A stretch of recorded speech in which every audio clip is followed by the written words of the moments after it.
Hi, and welcome to Cover Brand, where we cover all things branding, marketing, and advertising to help you understand what the hell branding is and how it works to grow your business.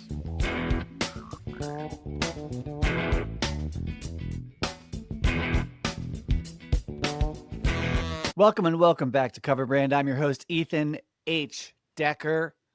Rhymes with Pethan H. Lecker. We'll leave it there.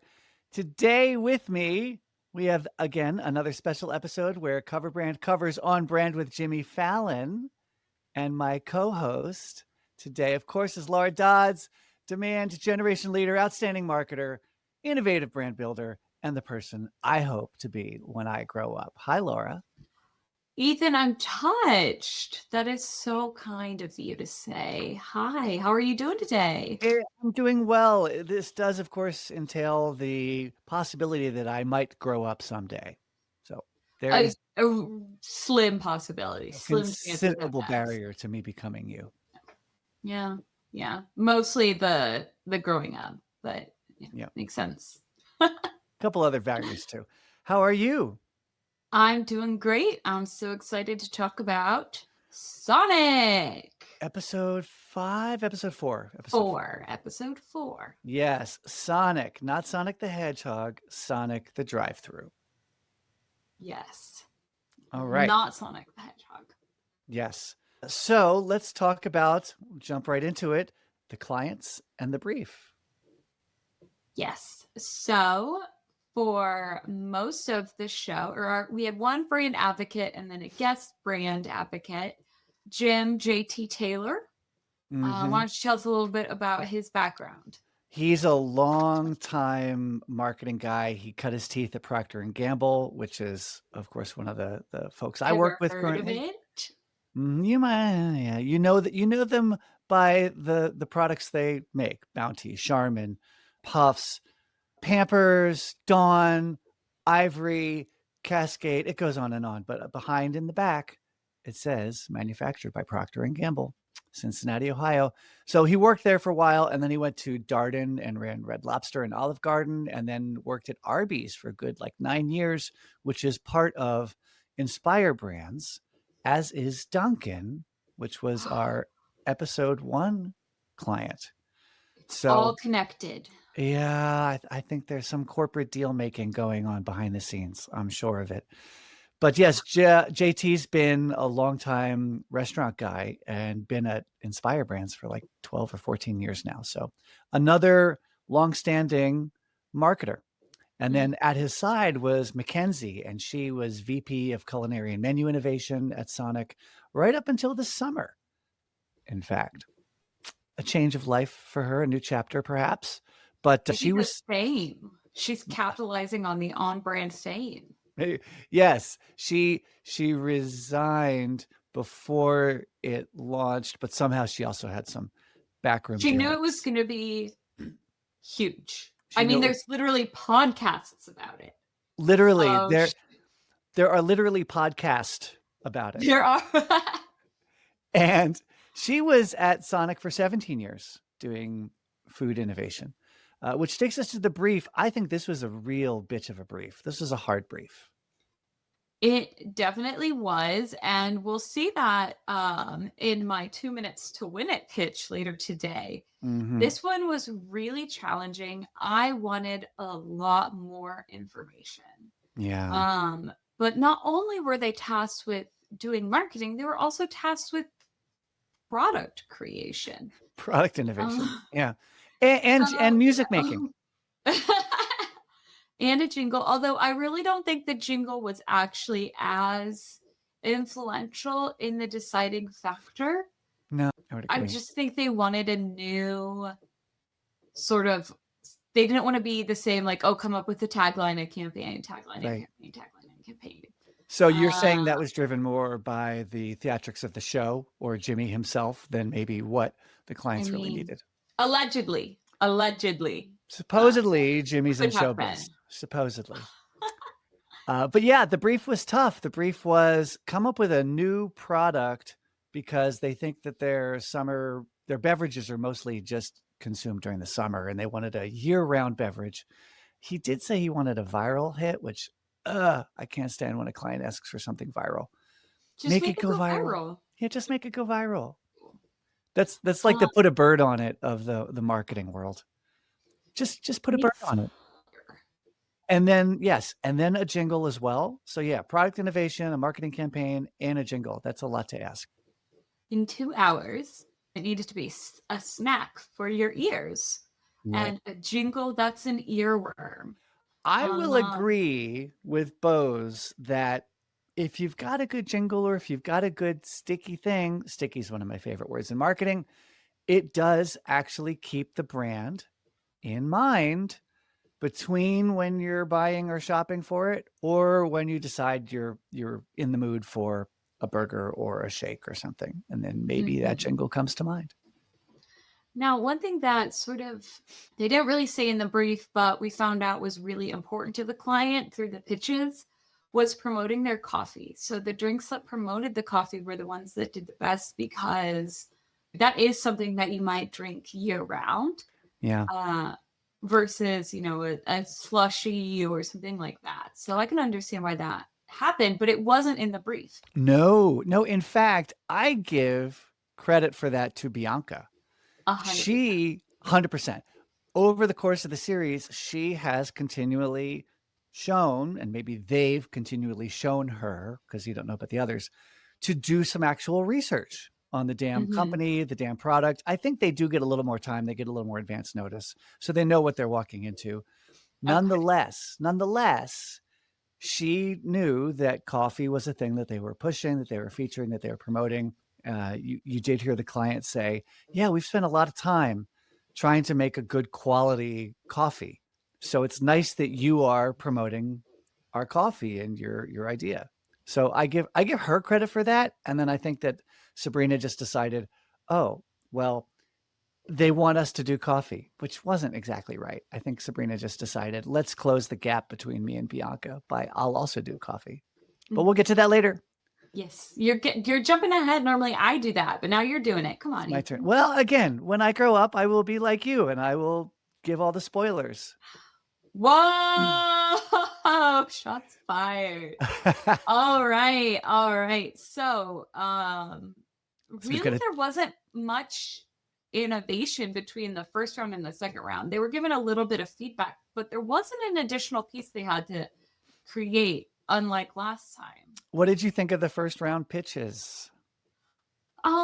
We didn't get to see much of them. We went through them really quickly. One thing that I did say, and I'm here to say it, and I think it needs to be said. And we here at Cover Brand Covers on Brand all stand behind this. Keep your bacon bits out of my drink.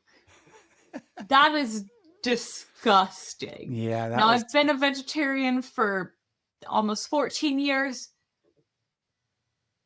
Keep your bacon bits out of my drink. Yeah, that was a line you shouldn't have crossed. However, they tried so many things. They wanted to stand out. They wanted to be different, right? And then when they went back to the agency, as they call it, there were product ingredients and materials and elements bacon all bits. over the place, including disgusting. Yeah. Well, they must have bacon bits at Sonic generally. So, what can you do with it? And then they see where it goes. In this case, it goes into the trash. Yeah. One thing I thought was interesting is that someone mentioned pickles. I think they were, because they had pickles in the ingredients they could use. Yeah. And someone mentioned I think it was Sabrina was a little bit taken aback by pickles. And then she's like, oh, well, it did go viral with Dr. Pepper a while back. Yeah. But what's really interesting is that Sonic's whole summer campaign has been around their pickle menu. Oh. Pickle Rita slush, pickle, dill pickle tots, a pickle burger. Like their whole summer has been pickles. So I thought that was really interesting to see Sabrina's reaction to the pickles being out when that's been the foundation of their summer marketing this year. I wonder if that's the kind of thing that comes up. They end up looking it up, finding out about it, discussing it, and it all just gets cut because there's no time to air it. Maybe they worked through it, but they also did not mention that pickle vodka has become somewhat trendy. And I've had it. I can't say I'm a huge fan. Pickleball, pickle vodka. I think it's just the summer of pickles. Yeah. But one thing that I think is interesting is that Sonic's drinks really open themselves up to being an alcoholic, like having the Sonic drink as a foundation and then add an alcohol to it. But Sonic doesn't have alcohol. So I was Nope. surprised that they liked Bianca's campaign that was bourbon themed. Right. So the two finalists were Bianca again, and it was on the strength of several things. First of all, you're right. She did that. She did the research. She knew that coffee was the thing they were pushing. She created a coffee concept and helps people learn about their good cold brew. She tapped into the trendiness of Western music, country music, I should say. Mm-hmm. In fact, that was a little bit of the feedback. A little more Western, a little more country, a little less Western was one of the points of feedback. And then she, came up with a cute, silly song. Yes, she did. Her pitches just have a level of polish that I think a lot of the other competitors don't have. And that's not on the other competitors. They have such a limited time to push this out. I just think Bianca is so good at really quickly spinning up a polished and snappy campaign. And she does all the pieces, right? She understands the brief. She does a little research. She puts together a concept. She nails the assignment. She brings a little something interesting, like the little cowboy hats in the shake. You're right, because in contrast, Sabrina did not have a lot of polish. She had a core idea in the product itself, which, okay, by the way, did you catch that her mom and daughter are viral sensations? Yeah. What's up with that? We're viral drink sensations, actually. Where did that come from? I don't know. Was it only for Sonic, or are they just all kinds of drinks? I don't know, but they make drink concoctions. All kinds of drinks. Is she from Utah? Sabrina? I forget. But her idea, you look that up. I'll talk about the idea a little bit more. Hers was basically crack. Crack was her original idea. Once again, Sabrina leading with concepts of which she has no understanding of the cultural implications. Nonetheless, it was because she put essentially a fudge topping or a chocolate topping in the cup. And then when it gets cold, it gets hard, like, a hard caramel or a hard fudge shell on your ice cream. And then when you squeeze the cup, that chocolate cracks, and you never know where it's going to crack or what kind of pattern it's going to make. Not sure how the hell you eat cold, hard chocolate out of a drink cup. But nonetheless, the concept of an interactive drink where you crack it and you see the chocolate chunks crack, they liked that. And in fact, they did even help her out right at the beginning. Sometimes the clients help and they actually give a little bit of a little idea for what to do. And sometimes the clients just give their critique or criticism. And in Sabrina's case, JT said, we could solve this just by saying crackle. Yes. Yeah. And he used the proper term for his world, which is my solve. He nouned that verb. Oh my goodness. So he had a great solve for crack, which was crackle. He had a great, that's a pull quote if I ever heard one. Now I looked it up. Sabrina is not from Utah. I know that drink culture is very big in Utah specifically because a lot of people in the Mormon culture aren't drinking alcohol or caffeinated beverages. So there's lots of Sonic-like companies in the Utah area. So I thought maybe being in Utah, they might have been drink influencers there. They're not. They're from Florida. Right. Or at least that's where Sabrina lives. So her campaign, I think what really made it stand out was it was an actual innovation on their drinks. Yes. And The brand ad. Oh, go ahead. Keep going. okay. I was going to say the brand advocates were really impressed by the innovation and the thought process behind how to make a new drink Yeah. and the innovation there. And to go back to how hard of a brief this was, some of the criticisms of the ideas were about the operational complexity themselves. Mm-hmm. And some of these drinks had too many ingredients. Some of them had too many steps. It was going to slow people down while they're trying to they're probably trying to get this drink out in 15 seconds. Yeah. Like they get down to that level of operational specificity and precision. Can we get that drink down to 13 seconds? Can we get it down to 12 seconds? Because you add that up over the course of a really busy dinner time, and that's minutes saved. And then you add that up over the course of a year, and that's hours and hours and hours that can go into other activities and gets people out the door faster. And I think that was the main thing that was limiting Sabrina. It was really, really cool. It was a exciting campaign. It was great to see her sort of like be in a space where she was really comfortable and work in something that she really worked well with.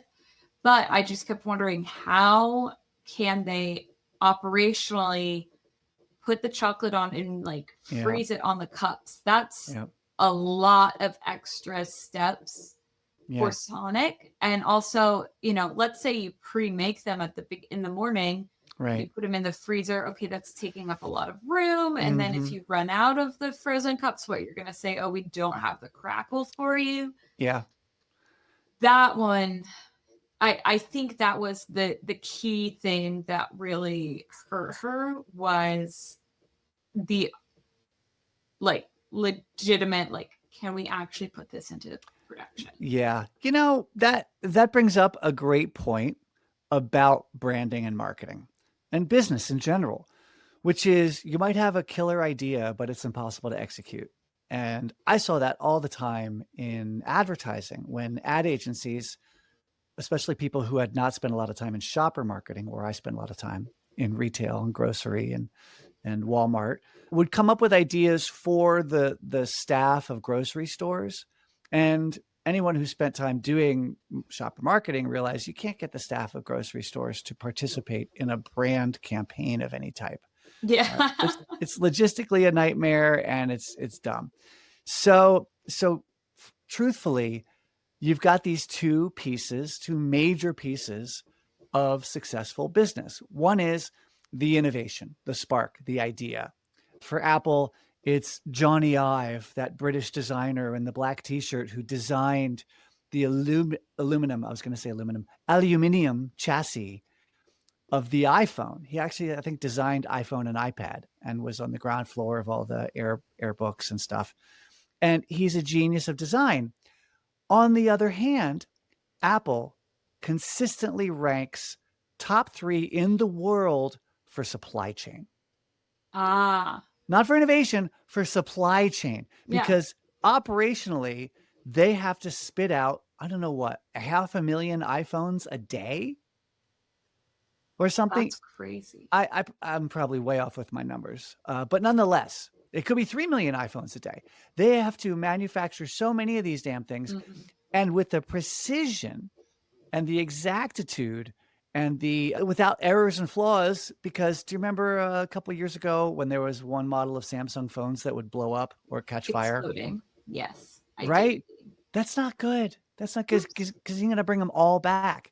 So on the one hand, sure, you need a great idea. But on the other hand, it needs to be operationally feasible and doable at the scale at which you need to operate. Whether that's running a single coffee shop or running a chain of 3,500 restaurants like Sonic. Can I say something incredibly controversial? Bring it on. It's our show. Apple is not an innovation company. I don't think I've seen a single feature at least from the iPhones that have come to market that have not already been done by an Android phone of some sort. Apple has a very strong brand. They have positioned themselves as a luxury product. Indeed. They see what their competitors are doing and take the best of it. And then they have the integration with all of the systems, the iPad, the MacBook, the iPhone. That's what sets it apart. And yet somehow people think they're innovating. They're not. They Right. are taking from the other phone manufacturers and taking the best of it for their phone. Laura, does that include the very first touchscreen iPhone? Was that I not the don't first know. touchscreen product? I don't know about when they first started. Yeah. All I can really speak on is, Since then. I don't know, the past 10 years. Sure. They're no longer innovating, Right. which it kind of is an innovative business model to say, oh, we're so high tech and future forward and all those other phones are garbage. We're stealing ideas from them. For sure. But yeah, I think we'd have to I look told back. you controversy. No, that's fine. I think that there is a lot of merit to that.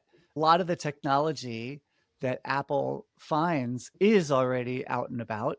You're exactly right. The original iPod, 1,000 songs in your pocket, the white earbuds, all of that technology basically existed.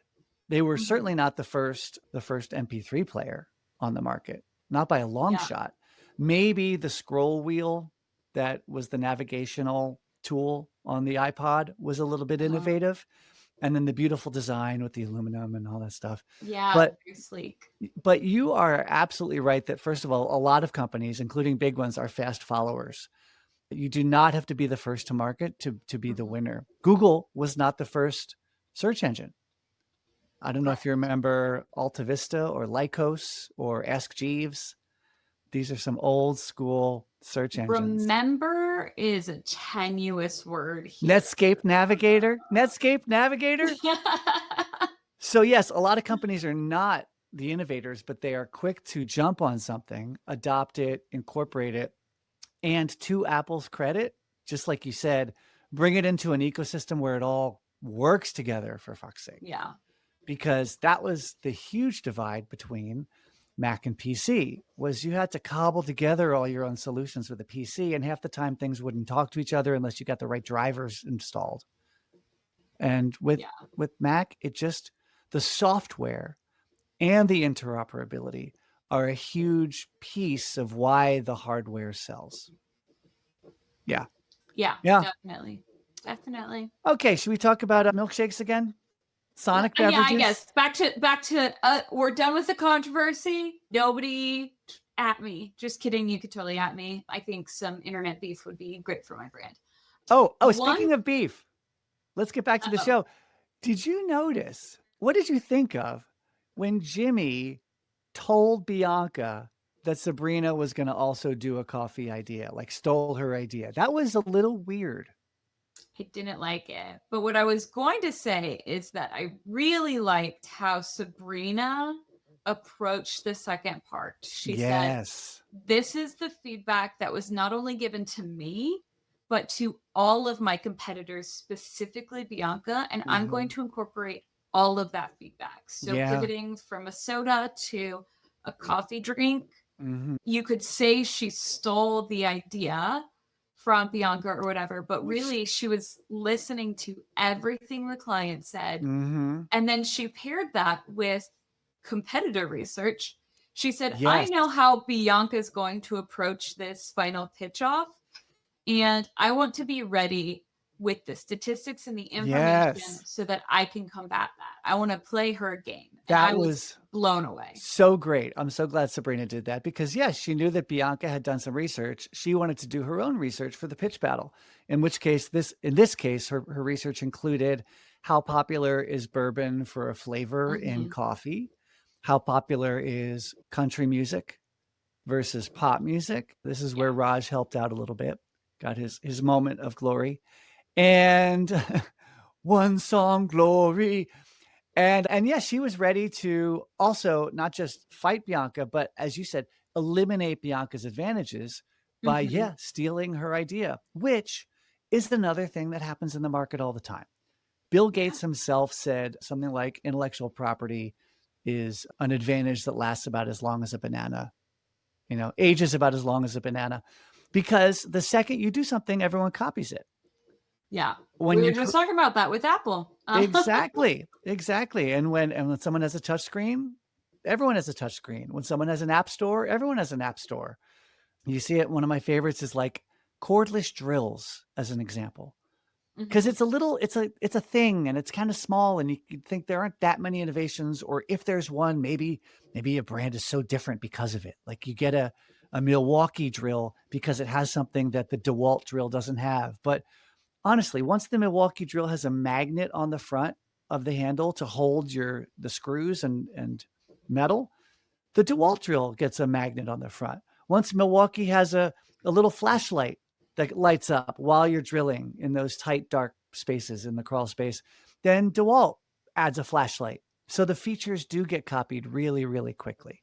And this is kind of an example of that, where, yeah, Bianca had a neat idea that mattered to the client for their cold brew, and then Sabrina completely eliminated that advantage.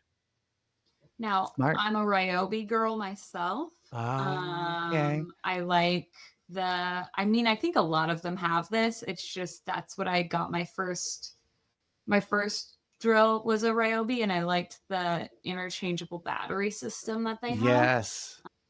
Probably not unique anymore, Nope. but that's the system that I have because that's what I started with. There you go. There you go. But yeah, I did not like that Jimmy went over and was like, "She's copying your idea." It's a little weird. No, Maybe he was just trying to stir up some more I think conflicts. so. I think so. Yeah. Um, Yeah. Now we see they get to the final pitch. They share out, or they share drinks, both versions of the new drink. They perform the jingles, and They performed them, and then for the finals they had, who was it? Erica Jane. Erica Jane, who is a friend of Bozma's from Real Housewives, I think, as well. Yes, normally I'm reading books, but I have heard that Erica Jane is a fellow cast member on Real Housewives of Beverly Hills. You've heard. I've heard. Yeah. Yeah. See, that's another thing where when I grow up, I hope to be like you and watch Real Housewives, No, which I don't normally I'm do. reading books, even just Oh, really like intellectual books. But if I were, I pass by the TV that just happened to be on, obviously I would turn it on no, and, never. So would see every single episode. Erica Jane was the guest, the surprise singer to perform these two jingles. I think you said it earlier that the jingles ended up probably not being as important to choosing the winner, but it was fun to see a little performance. They had girls on roller skates, of course, because it's Sonic. I finally noticed, first of all, they must have recorded Bosma's commentary for the whole season at the same time. Oh, probably. She's wearing similar outfits that she did in past episodes, including, and I didn't notice this before, horn earrings. Mm-hmm.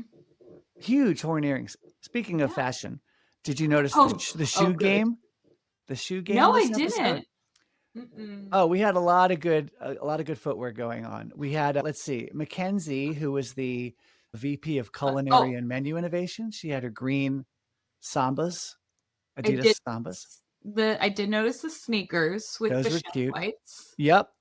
And then Piper had an interesting, like, Dorothy in Kansas setup. She had green tights and red slippers, or red. They're not quite slippers, but they're some kind of flat.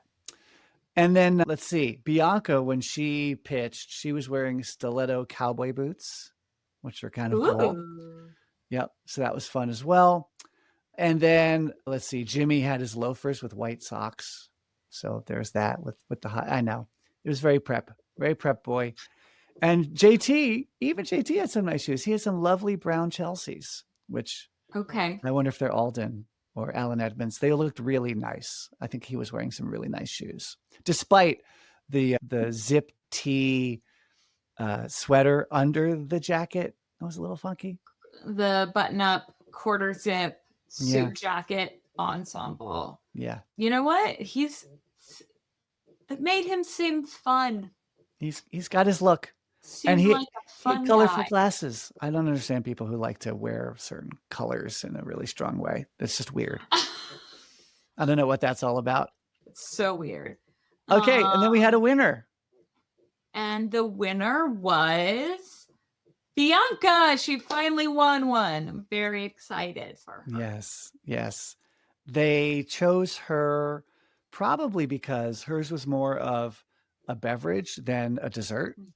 Yes. As you say, it might be operationally easier. And what did JT also said that 2 of their 3 biggest special offers had, what was the term he used? It was something so little cute. add-ons. Yeah, but it was like portmanteau. It was some kind of funny little concept. But yes, so they had, accoutrement. That was the word. Yes.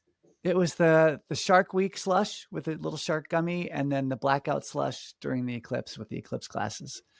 And they cheaped out in the final. They cheaped out? Go ahead. Well, when they finally served the drink that I think we are going to get in a week, yes, they didn't have the little 3D plastic cowboy hat that you could make earrings out of. They had a 2D flat cowboy hat that was just stuck in it. And maybe they will actually have the 3D when they launch it next week. We will see. Yeah, we shall see. I hope I get my cowboy hat. But what I think, I mean, who doesn't love the wacky pack with a toy? You know, it's sort of like getting a kid's meal with a toy again, but it's a drink with a little cowboy hat. A little accoutrement, apparently. Accoutrement. So yes, Bianca finally won. Giddy up. What set hers apart, beyond, maybe some of the operational concerns we had talked about, is that a cold brew I could see getting every day versus a poor man's affogato. Mm-hmm. I'm not going to get that every day. I'm not going to go to Sonic to get that. Poor man's affogato. I saw Poor Man's Affogato open up for the Dead Milkman back in Philly in 1983 as well. An ice cream, even though probably calorically they are very similar, there's something different about getting a cold brew, which you could justify to yourself. Oh, I'm going to go get a cold brew every day on my way to work, versus I'm going to go get an ice cream and a coffee on my way to work every day. Yeah. I don't see that happening. Going back to Bianca and all of her research, even during the market research test, when they had all the people coming in and tasting both concepts and hearing both songs, Bianca was going around asking people, when would they drink it? How often would they drink it? Why would they drink it? And Sabrina's like, are you trying to trash my stuff? And she's like, no, I'm asking people and listening to their words. And their words were things like, I'd have it once in a while. So exactly to your point, Laura, their dessert was an occasional dessert. Sabrina's was an occasional thing. And a cold brew coffee, even if it had bourbon flavor in it and a little cowboy cap, was something they could see themselves drinking more often.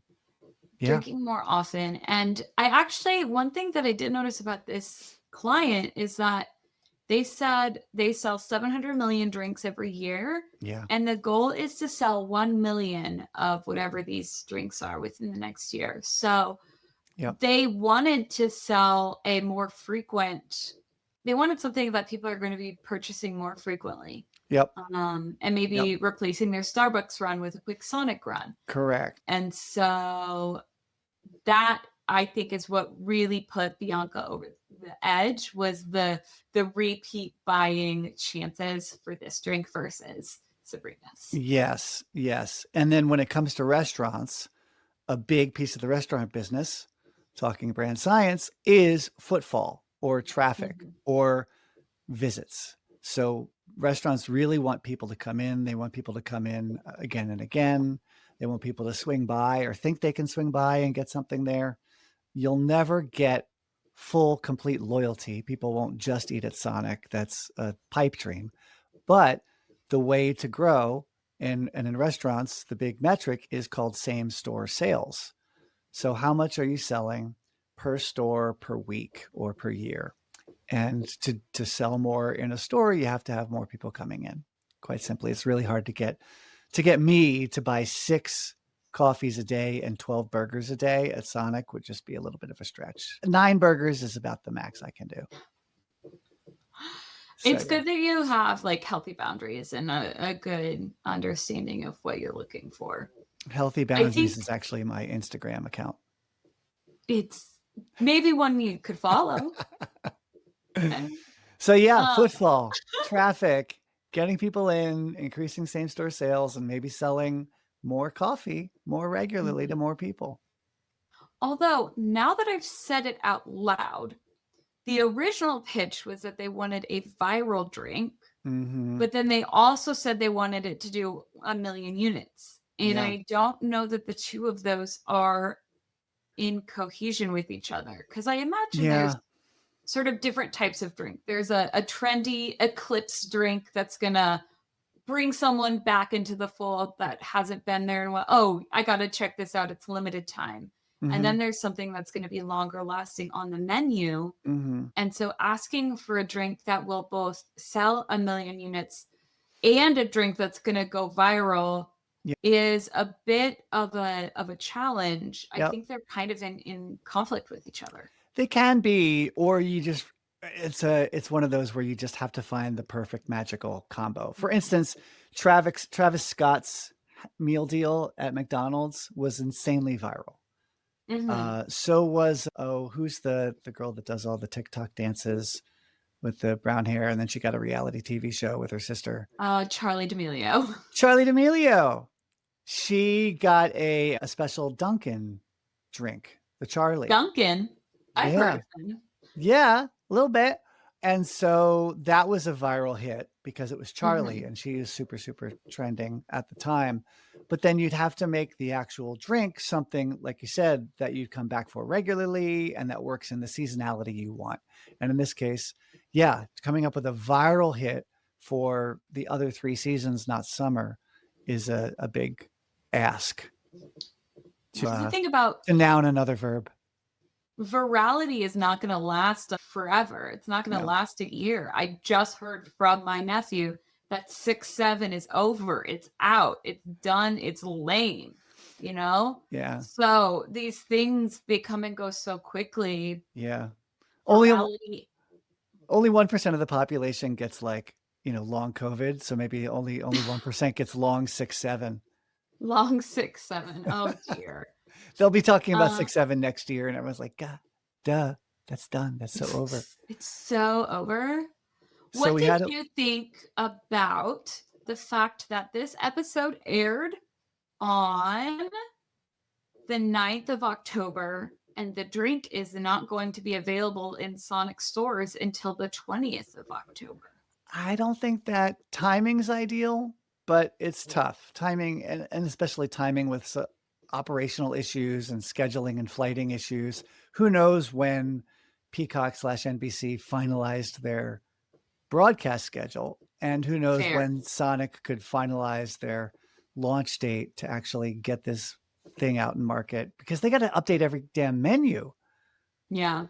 And they got to update all the digital stuff and ordering on the apps, and then of course the recipe in store, and make sure all the staff know how to actually make the recipe. So it's hard. So they're a week off. Is it perfect? No, but rarely are things completely perfect in marketing. I really wish it had been ready by launch, but It would have been nice. um So, but one last thing about the show before we launch into our final special okay, segments is this week we did have an elimination. we did. Someone got relegated to Oh, not on the show, which was Raj. poor Raj. He was a He delight. was. Well, we love He was everybody on the cute. show. Jimmy loves everybody, so of course He everybody loves tried. everybody. But as Bo said, I He tried. respected him as an academic, but his strategy nor his execution worked. Tough. Which, hey, I understand this because I straddle these worlds. I have an academic background. I actually got a PhD in biology, and I've studied the academic literature in marketing, a lot of which is shit, really. It's just navel gazing academic work that people come up with some weird concept they want to measure. They want to measure trust. And how does the color of a brand logo impact the trust of a brand? And it's kind of useless. But there is usually a pretty wide gap between academics and the real practicing world. And Raj was, sadly, a good example of that. He was probably a great academic when it comes to marketing, but he really struggled to actually do good marketing. Now, I did study marketing in college. I don't have the stolen valor that Ethan is trying to use of studying marketing. I actually did. And I agree the best education I got was actually in the real world, working on campaigns, etc. Mm-hmm. The key to academic marketing is you just come up with another P to add on to it. Right. The four And P's, that is, then, right? After well, yeah, product, I mean, you price, have to add a fifth or a sixth or a yeah, seventh P. people, peacocks. Pinocchio, yeah, Peacock, Yep. NBC, whatever it is. That's how you add to the literature and marketing. Yeah. I loved college and studying it. It definitely has its place. Yeah. I think it's more about training your mind how to think about marketing. Mm-hmm.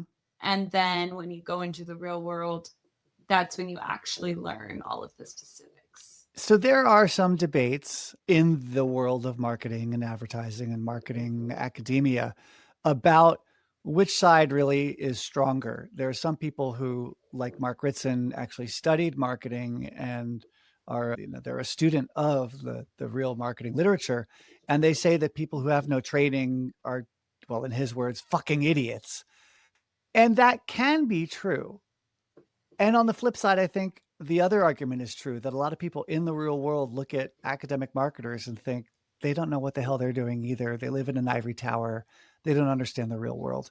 So it's bothism. It's both are true.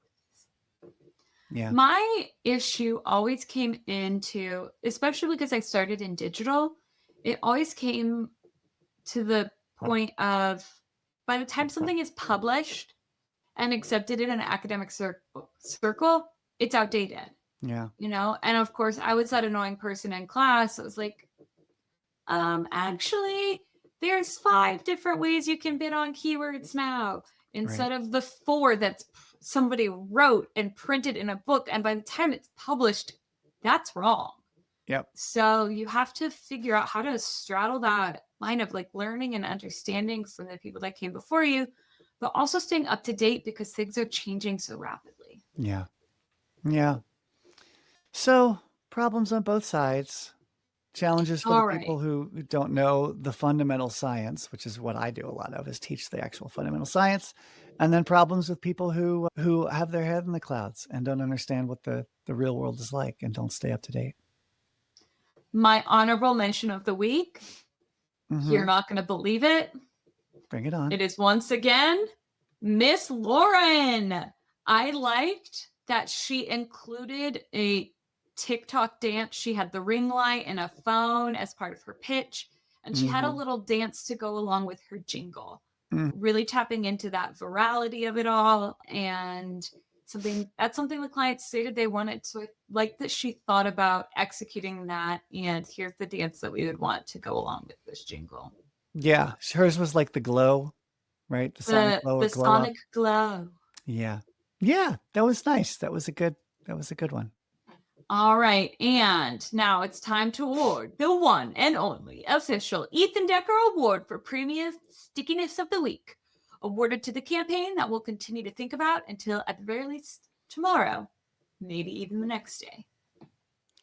I would give it this week to the original idea Bianca had about the Bandit's Bourbon Caramel Cold Brew, the double BCCB.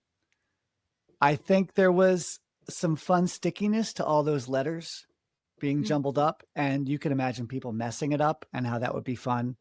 And then she made a cute little song that you could kind of remember. They did not go with that name at the end. I think they killed the bourbon entirely. I forget. And they just went with the Western stuff, the country stuff. But I guess oh it no, it is wasn't bourbon. as sticky as you might have thought, because she just changed out Bandit, which That's the right. client didn't like because of the connotation, and she changed it for bold. So it was still the double BCCB, but it was just a different beat. Yeah. So I liked it. It reminded me of 2 all beef patties, special sauce, lettuce, cheese, pickles, onion on a special sesame seed bun. That predates you, doesn't it? It doesn't predate me, but I am one of the rare Americans that has actually never had a Big Mac. Oh, Yeah. wow. Um. All right. Which takes us to our final segment of the show. Oh, this one's going to be tough. Like we mentioned, there were a lot of, I wanted so much more information. And 2 minutes is really short. And 2 after minutes the to 2 win it. minutes were up, I came up with about 7 other ideas that I liked better than this one. But I wanted to be truthful with you, our lovely viewers and listeners, and honest. This week, my campaign is Sip Sip Hooray, Okay. a bomb pop inspired slushy drink from Sonic. So, Oops, I have to move things around again. Here we go. All right, he's pulling it up on the screen. Sip Sip Hooray. Sip Sip Hooray, a slushy based off of the iconic bomb pop. I liked this because it has that classic Americana that we're just gonna leave it like this. This is perfect. the for those of you just listening, the image is just completely covering my face right now. I'm just gonna move these little screens around for the rest of the time we're talking. And it's perfect. Really That's annoying. not distracting at all. No, not Actually, at all. distract away from this campaign because I don't feel very strongly about it. So based off of that iconic bomb pop, it's Americana, which is very Sonic as well. Mm-hmm. I also know that they have the ingredients available to make this slush, so this wouldn't be as big of a lift for them. Mm-hmm. Good. And then the jingle, when you're coming up empty or just need a break, Sonic's bomb pop extreme will save the day. Sip sip hooray! Fabulous. It's not my finest work. And so in this moment, we take a moment of humility and recognize those that did it much better than I did. Hey, you can put yourself out there with the best of them. Apparently, more people are more afraid of public speaking than they are of almost anything else, including sharks, bears, terrorism. Sip Sip Hooray, a bomb pop hooray that you can buy anytime. All right. Well, I think that wraps up this episode of Cover Brand Covers on Brand with Jimmy Fallon. Amazing. Looking forward to chatting with you next week. We'll see who the clients are and what the brand is and what kind of crazy harebrained brand science we can bring to the table to analyze about the show. Laura, thank you so much. Thank you. Have a great week. Bye. Thanks for listening. If you enjoyed this, please subscribe to the podcast. And if you want to learn more about brand science, head on over to appliedbrandscience.com. Also, if you got something out of this episode, think of one person who might also get something out of it and send it to them as a way of saying, hey, thinking of you.